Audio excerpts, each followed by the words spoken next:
Parce que avant de travailler tes cours, le meilleur truc à faire, c'est de travailler sur toi. Pour moi, tu vois, la meilleure année de ma vie. Je le dis, la passe, ça a été la meilleure année de ma vie. Mais du coup, les résultats, combien j'ai eu, comment s'est passée mon année, comment, avec du recul, j'ai ressenti cette année, je l'ai vécu, etc.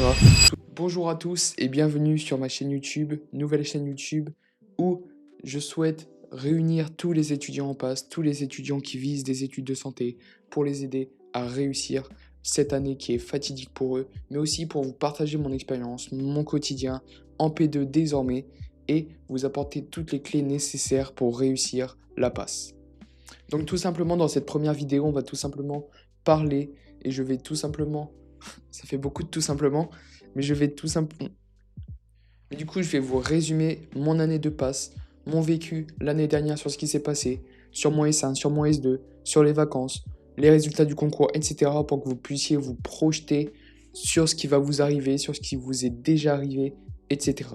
Donc dans cette vidéo, on va aborder le S1, le S2, ma méthode de travail dans les grandes lignes, entre guillemets. Je vais pas rentrer en détail sur ça. Et d'ailleurs, si ça t'intéresse, n'hésite pas à t'abonner ou à me commenter, et à me commenter directement que ça, c'est un sujet qui t'intéresse. C'est un sujet qui, je sais, intéresse beaucoup de monde parce que tout le monde cherche réellement une méthode de travail et tout le monde n'a pas les capacités pour se créer sa propre méthode de travail car c'est quelque chose qui demande un investissement d'une part sur soi, mais aussi en termes de temps, et on sait que le temps en passe, c'est précieux. Du coup, si jamais tu n'as pas encore de méthode de travail ou que ça t'intéresse, n'hésite pas à me le dire en commentaire, ou bien à me DM sur Instagram pour qu'on en discute directement. Je te mettrai le lien en description, ou sinon c'est tout simplement @ct-enzo, NZO, dans lequel je fais un vlog quotidien par jour pour tout simplement te montrer ma vie en P2, mais aussi te donner des astuces que j'ai pu obtenir entre guillemets de manière empirique via mon expérience de l'année dernière, mais aussi ce que je continue d'apprendre en testant des nouvelles méthodes cette année en P2 qui me permettent de récolter des datas pour aider un maximum d'étudiants. Du coup, on va rentrer directement dans le vif du sujet avec le S1. Donc le S1, pour moi, ça s'est relativement bien passé. Franchement, j'ai bien vécu mon intégration entre guillemets en passe. Comme la plupart des gens, j'ai commencé par une pré-rentrée, tu vois. Une pré-rentrée, c'est pas forcément obligatoire, à part si bien sûr tu payes pour une classe préparatoire ou bien pour un organisme privé, comme je le propose à mes élèves qui suivent ma formation Masterpass. Une pré-rentrée, c'est bien, ça te remet dans le bain, ça te permet de découvrir dans les grandes lignes, entre guillemets, ce qui t'attend dans l'année qui arrive, etc. Mais c'est quand même quelque chose qui te permet aussi de ressentir la pression, entre guillemets, de la passe, de ce que tu vas vivre, etc. Parce que moi, je me rappelle, tu vois, typiquement, que quand je suis arrivé devant l'amphi, enfin, devant les bâtiments du campus, il y avait déjà des P1, tu vois, et c'était des gens de mon année, tu vois, donc il n'y a aucun problème. Enfin, genre, je sais pas, moi, j'arrivais, j'étais en mode good vibes, j'allais retrouver mes potes du lycée, et eux, ils étaient déjà en mode regard tueur, en mode, ils sont déjà dans la mentalité du concours, tu vois. C'est pas forcément quelque chose de mal d'avoir déjà cette mentalité de concurrence, etc. Mais personnellement, c'était pas l'ambiance que j'attendais, tu vois. On se retrouve pour des études de santé et au final, il n'y a rien de santé, c'est juste de la concurrence. Si tu peux tirer sur l'autre, tu tires sur l'autre. Et du coup, c'était pas forcément quelque chose que j'attendais, surtout dès le premier jour, dès la pré-rentrée. Alors qu'au final, c'est pas du tout représentatif de ce qui va être fait pendant l'année, etc. Et du coup, ça, c'était mon impression durant la pré-rentrée. Mais en vrai, pré-rentrée qui, pour moi, je trouve, n'est pas forcément essentielle selon ce que tu fais, selon si tu es avec le tutorat ou une classe préparatoire. Parce que c'est quelque chose qui peut directement très vite te mettre la pression, ou bien qui n'est pas forcément nécessaire parce elle t'apprend malheureusement pas grand-chose, tu vois. C'est pas quelque chose qui travaille sur le fond de la passe et ce qui est fondamental, mais c'est quelque chose qui t'introduit entre guillemets la passe ou les chapitres importants, etc. Sauf qu'au final, vaut mieux travailler sur soi, sur la méthode de travail que tu vas aborder et sur des points qui sont et qui paraissent pas fondamentaux, mais qui le sont totalement. Et d'ailleurs, si tu veux en savoir plus sur ces points fondamentaux, n'hésite pas à télécharger la template que je te mets directement dans la description. Du coup, voilà, ça c'était pour la pré-rentrée et après le S1, globalement, je l'ai très bien vécu. Je sais que, enfin, personnellement, ma méthode de travail, j'ai continué à la travailler jusqu'en mars pour obtenir quelque chose de vraiment parfait qui me permettait d'apprendre un page de physio, par exemple, de 36 pages d'un cours de physio de 36 pages en littéralement 2 heures, tu vois. Donc c'était vraiment quelque chose d'efficace, quelque chose qui peut correspondre à tout le monde. Et c'est vraiment dans les méthodes de travail que je me suis le plus formé et que j'ai le plus appris, mais aussi en m'intéressant aux neurosciences et comment le cerveau se forme, comment le cerveau retient les informations, etc. Et comment être le plus productif possible parce qu'on n'a pas un temps illimité. Et en plus de ça, je voulais garder un mode de vie qui était sain en allant m'entraîner, etc. Donc j'étais obligé de moi travailler sur moi si je voulais réussir dans les conditions que je m'étais fixées. Et c'était aussi un petit challenge pour moi de me dire, ok, là je fais ma passe, je veux médecine, je veux aller en médecine, j'irai en médecine, mais pas en vivant comme un enterré, pas en vivant comme un dépressif qui va pas faire de sport, qui je sais pas, se sent pas bien, qui voit plus personne, etc. Moi, mon objectif, c'était tout simplement de faire des sacrifices, mais des sacrifices qui me permettaient de me sentir bien. Par exemple, j'avais mis, entre guillemets, une pièce sur le social, et j'en mettais trois sur la salle, etc. Aller m'entraîner, etc. Prendre du temps pour moi, faire mes pas, etc. Et après, le reste, c'était pour mes cours. C'était vraiment les trois piliers. Et après, on va y arriver dans la seconde partie, en parlant du S2, les chamboulements qu'il y a eu, etc. qui m'ont obligé à réorganiser mon organisation, mes priorités, etc. Mais du coup, globalement, personnellement, j'ai pas eu de baisse de motivation ou quoi que ce soit au niveau du premier semestre. Je sais qu'il y a des gens, dès que c'est l'hiver, etc., ils sont en mode boba dépressif, il pleut, ça y est, c'est la fin de ma journée. Genre, il y a aussi ce truc de la novembrose, tu vois, moi je trouve que c'est un peu bullshit, et c'est un truc qui te plonge directement dans une mentalité négative, où tu te dis, bah ok, bah tout le monde se sent mal en novembre, moi aussi je vais me sentir mal, alors que c'est pas du tout le cas, tu vois. Genre moi je sais que j'ai pas eu de baisse de motivation, et c'est même au mois de novembre justement, où tu commences à vraiment avoir ton rythme, à vraiment avoir ces habitudes qui sont ancrées, habitudes qui mettent en moyenne 21 jours à arriver, tu vois. Donc le truc, c'est que c'est dans ce moment-là où il faut que tu rentres en état de flow. Dans ce moment-là où travailler 8-10 heures par jour, c'est même pas un problème pour toi, c'est juste devenu normal, tu vois. Et c'est pas à ce moment-là où il faut se relâcher. Et souvent, le mois de novembre, c'est le moment où arrivent les résultats des premiers examens blancs. Et souvent, c'est là où il y a beaucoup de gens qui se démoralisent, etc. Mais il faut savoir que personnellement, j'étais jamais prêt pour les examens blancs.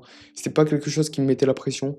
Parce que moi, ma méthode de travail, elle était construite pour être prêt le jour J, pour être à 100% le jour J, pas à 100% le lendemain, pas à 100% la veille, 100% le jour J. Je savais que entre mon examen blanc et entre l'examen final, j'avais une marge de progression d'environ 30 à 40%, ce qui me permettait de, si j'avais 12 à l'examen blanc, monter largement à 15-16 si vraiment je faisais tout ce qui était planifié dans ma méthode. Et ça, c'est vraiment quelque chose d'important, tu vois. C'est déjà tester et voir ce que tu as acquis à l'examen blanc avant de te projeter directement vers l'examen, avant de paniquer sur tes résultats, etc. Et en plus, on sait, les examens blancs, si ils sont faits par des élèves, c'est pas forcément le truc qui est le plus représentatif. Par exemple, je sais que j'avais eu 10 à l'examen blanc, et au final, tu vois, j'ai pas gagné 5 points en claquant des doigts, tu vois. C'est vraiment grâce au travail, à la méthode que j'ai appliquée, mais aussi grâce à la confiance, tout simplement, que j'ai acquis en moi pour ma méthode de travail, etc. Mais du coup, après mes partiels, nous, c'était, je sais que à Amiens, c'était genre la deuxième semaine de décembre, je crois. Et franchement, ça s'est bien passé. C'est juste, tu vois, c'est des partiels qui sont longs et franchement trop, en fait, mal organisés, je trouve. Genre vraiment, le système est mal organisé parce que on a tapé 9 matières en un jour et on a tapé les dernières matières, donc les plus dures, tout ce qui est chimie, biostat, etc., à la fin de la première journée. Donc au final, tu tapes des épreuves d'une heure consécutive où c'est vraiment une heure où t'as vraiment pas le temps pour le coup. Genre moi je sais que le sujet de biostat, je l'avais pas fini, tu vois. Et genre on te met la pression au maximum sur la gestion du temps et tout ça. Et genre c'est vraiment un truc de fou de nous mettre les épreuves qui sont les plus dures à la fin de la journée, tu vois. Et du coup moi j'avais vraiment tout timé pour que je m'organise et que je reste productif jusqu'à la fin de la journée. Et le problème, c'est que typiquement, nous, notre dernière épreuve qui est devenue classante durant mon année, c'était l'anglais. Et vraiment, c'est un enfer de genre avoir passé les épreuves les plus dures et terminer sur une épreuve aussi random que l'anglais.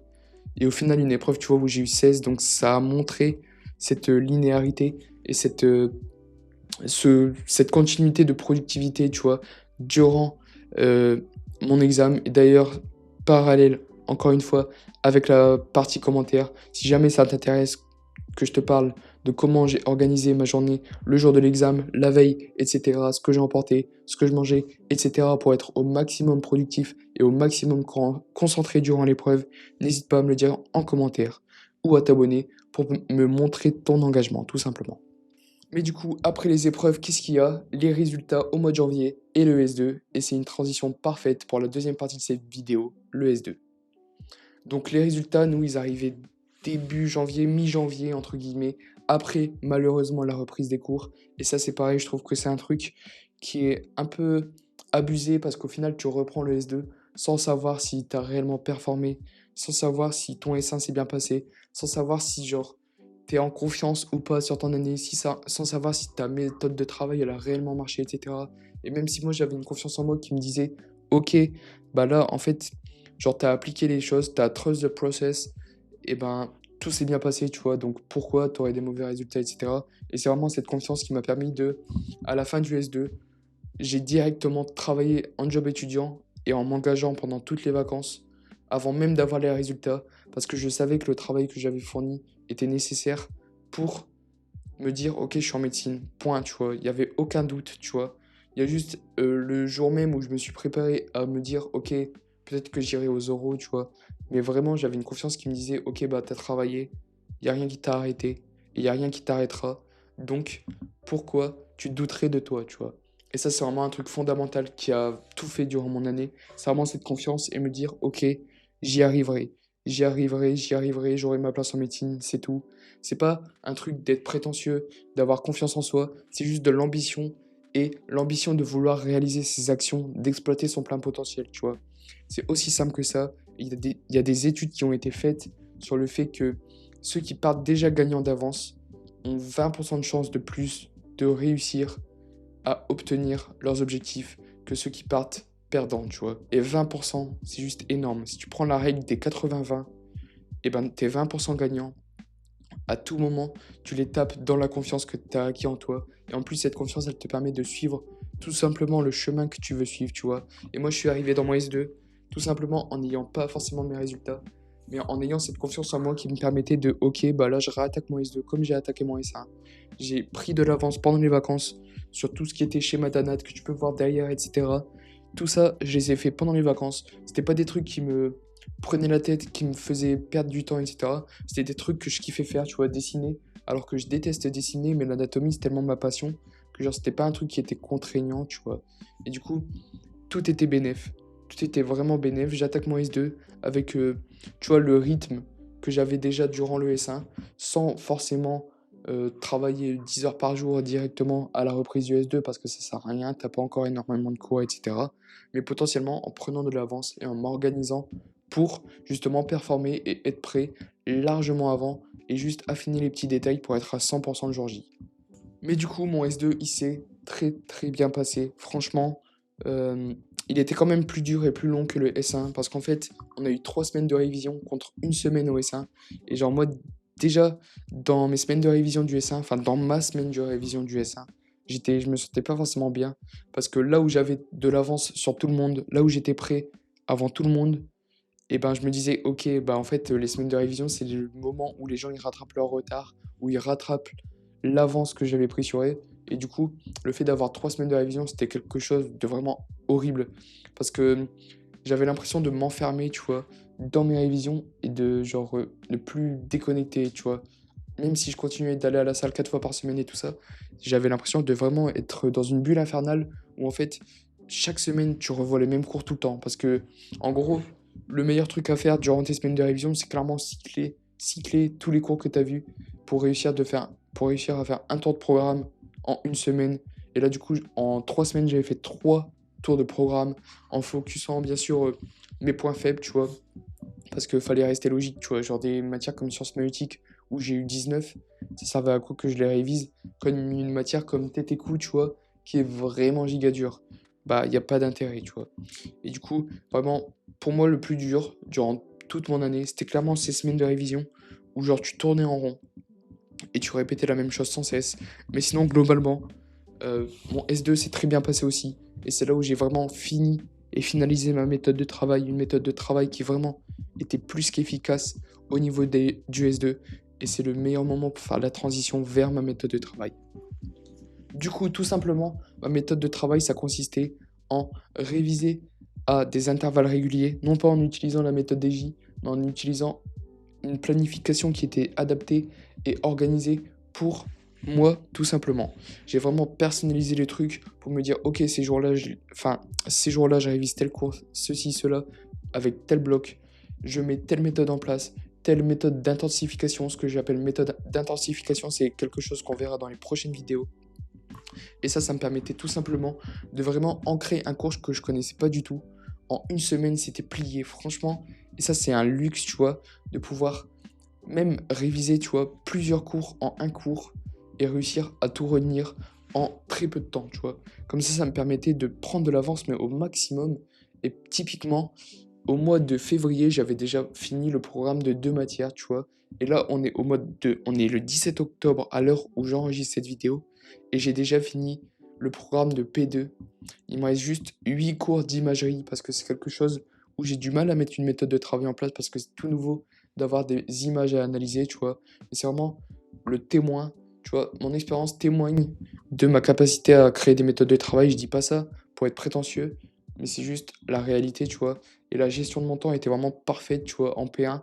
Tout était vraiment organisé. Presque si je pouvais calculer à telle heure je pars pour avoir tous les feux verts, tu vois, je le faisais, genre. Tu vois, c'est vraiment un truc où tout était organisé, répété. Et ma méthode de travail, c'était en fait un mode de vie, une habitude, tu vois, qui me permettait de ne pas me prendre la tête, d'avoir vraiment une charge mentale en moins qui était énorme et qui me permettait de juste me concentrer sur les facteurs qui m'étaient importants, donc m'entraîner, les cours et progresser aussi sur ma personne, tu vois. Parce que avant de travailler tes cours, le meilleur truc à faire, c'est de travailler sur toi. Mais du coup, ma méthode de travail, ça me fait aussi une belle transition pour la dernière partie, à savoir les résultats. Donc, nous, les résultats, ça a été tout simplement le 3 juin, tu vois. Donc, le 3 juin, c'est pareil, on passe les épreuves mi-mai, le 18-19 mai, normalement, si je me rappelle bien. Et on a les résultats le 3 juin. Donc, le 3 juin, en vrai, ça va. Mais pour ceux qui vont aux euros, ça prolonge l'année jusqu'au 28 juin, je crois. Donc, tu vois, c'est vraiment, tu perds un mois ou tu gagnes un mois de vacances, tu vois. Et un mois de vacances, ça fait un mois de salaire. Et moi, franchement, c'était bénéf, tu vois. J'ai pu acheter un micro, une caméra, tout ce qui pouvait me servir aujourd'hui à Perf et à tout simplement mieux gérer la gestion de mes clients, etc. Mais du coup, les résultats, combien j'ai eu, comment s'est passée mon année, comment, avec du recul, j'ai ressenti cette année, je l'ai vécu, etc. Tout simplement, mes résultats, euh, d'après les dires de mes professeurs du lycée qui ont des contacts avec les professeurs de la fac, j'aurais été troisième sur 850 à Amiens. Mais ça, je vous avoue, que je sois troisième ou dernier des grands admis, je suis grand admis, c'est la même chose, tu vois. Le résultat, pour moi, c'est juste pour l'ego. Et franchement, ça m'impacte très peu parce qu'au final, le but, c'était que je réussisse en vivant pour moi, tu vois, la meilleure année de ma vie. Je le dis, la passe, ça a été la meilleure année de ma vie, tout simplement. Parce que c'est une année où je me suis senti productif de A à Z. J'ai jamais été dans un état de flow maximum, tu vois. En m'entraînant, en mangeant bien, en révisant, en apprenant des choses que je kiffe. Genre vraiment, t'apprends des bases qui sont solides, et qui peuvent te servir tout simplement pour la vie de tous les jours. Et ça, c'est le meilleur truc à faire, tu vois. C'est pas te dire, ok, je dois apprendre tel cours, c'est chiant, tu vois. Non, faut que tu te dises que tu apprends des choses qui sont juste incroyables, tu vois. Même si les cours, ils sont pas forcément mis à jour. C'est vraiment des notions qui sont vraiment top, tu vois. Genre en mode, si t'es vraiment pas passionné par l'être humain et tout ça, bah, je sais pas ce que t'as fait en passe, tu vois. Mais si t'es ambitieux, que t'as envie d'apprendre sur toi, sur ton corps, comment fonctionne ton organisme, tes organes et tout ça, genre les études de santé, c'est vraiment fait pour toi, tu vois. Et c'est vraiment le feu. Et moi, je sais que la passe, pardon, ça a été la meilleure année de ma vie. Non pas d'un point de vue social, etc., mais d'un point de vue évolution sur moi. Et j'ai énormément appris sur moi, mais aussi sur mes relations avec les autres, sur ce que je devais mettre de côté, sur ce que je devais au contraire garder et amplifier durant cette deuxième année. Et du coup, ça a été vraiment une très bonne année, tu vois, où genre j'ai appris sur moi, j'ai aussi genre eu des bouleversements qui ont fait que bah j'en suis sorti grandi, tu vois, déjà une année de passe, tu deviens juste une machine de travail et là en P2, travailler genre 6 heures par jour, j'ai l'impression de rien faire, tu vois, parce que justement ça a élevé mes standards, ça a aussi mis certaines exigences, tu vois, sur les personnes avec qui je préfère me tourner maintenant, tu vois. Si, enfin, genre, ça a vraiment mis des exigences, ouais, de, d'un point de vue social, mais aussi d'un point de vue de ma propre personne, tu vois. Moi, exploiter mon plein potentiel, exploiter mes valeurs et garder vraiment une ligne directive qui m'est propre. Mais du coup, simplement, là, je t'ai raconté, voilà, avec, on va dire, du tact, directement, mon année, sans rentrer forcément dans les détails de, OK, au S2, il y a eu telle matière, au S1, il y a eu telle matière. Je me suis organisé exactement comme ça. De 8 heures à 10 heures, je faisais tel truc et tout ça. Et si il y a certaines questions qui te viennent en tête, si il y a, t'as des questions sur les méthodes de travail, sur ce que j'ai mis en place, sur ce que j'envisage de faire par la suite, sur genre vraiment les trucs en mode comment t'as préparé le concours en P1. Ok, bah là on est mi-octobre. Qu'est-ce que tu faisais au mois d'octobre? Comment tu t'es préparé justement pour être prêt au mois de décembre, etc. N'hésite pas à me le dire en commentaire ou encore une fois, je t'invite à me contacter sur Instagram si tu es intéressé par un suivi 100% personnalisé, par des QCM supplémentaires, par euh, une méthode de travail qui sera totalement faite pour toi ou bien juste des conseils, etc. N'hésite pas à aussi me contacter sur Instagram, je le redis ici, ct-du-bas Enzo, Nzedo, tout simplement pour que je t'accompagne, pour que je puisse t'aider, t'aiguiller, etc. Ou bien que tu retrouves ma vie quotidienne en P2 et des astuces qui te permettront d'être meilleur jour après jour. Parce que c'est ça le plus important, être meilleur jour après jour pour avoir les capacités de réaliser ses rêves. Et ça me fait une parfaite conclusion. Alors, on se dit à la semaine prochaine pour une prochaine vidéo. C'était Enzo, ciao.